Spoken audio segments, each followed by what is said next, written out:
Hello, everyone. My name is Roger Rugi, and I'm a mentor with Pathfinder Resilience. I'm here today to help build our cognitive capital. And one of the lowest hanging pieces of fruit in that regard is for sure sleep.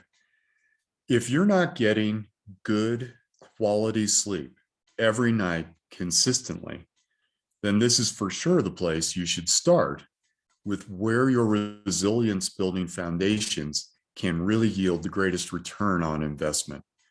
Sleep, by far, number one, number two, and number three on the resilience building list, as far as I'm concerned, because you all know that when we're not sleeping well, our cognitive function is off.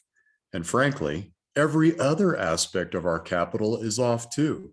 Our emotional capital, our social capital, our spiritual capital, you name it, and sleep's going to affect it across the board.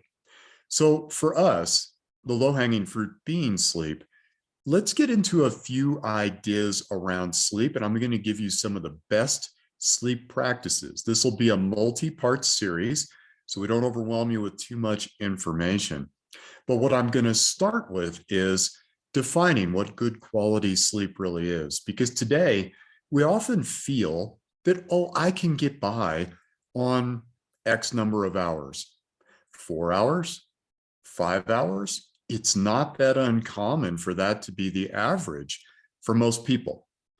6 hours, getting a little better, 7, better still, but really the sweet spot for the vast majority of people, about 7.5 to that 8-hour window.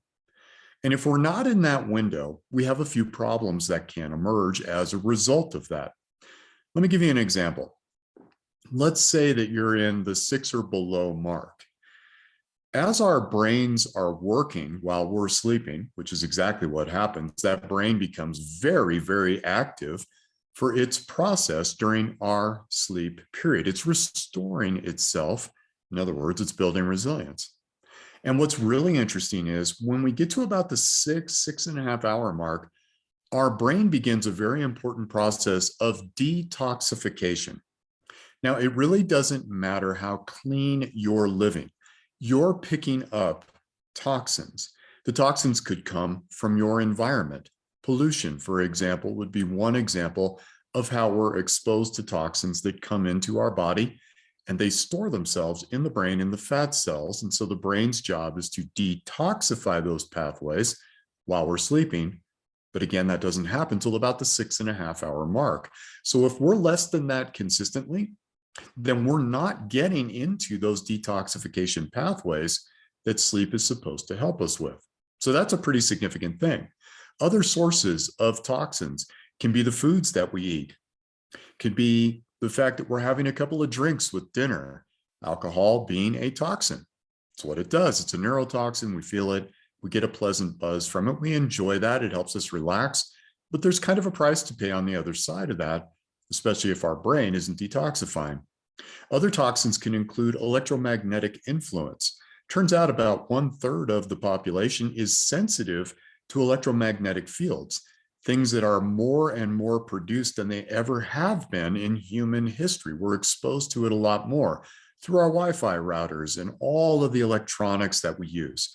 So getting past that 6.5 hour mark consistently and really getting into deep restorative sleep, that's a game changer for us. Now, for those of you that may have a sleep disorder, what would a sleep disorder be? Well, things like insomnia would be a diagnosable sleep disorder, or something like sleep apnea.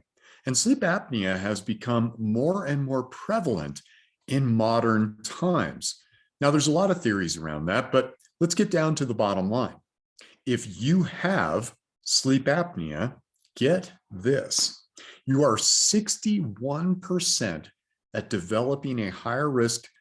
higher risk of developing diabetes.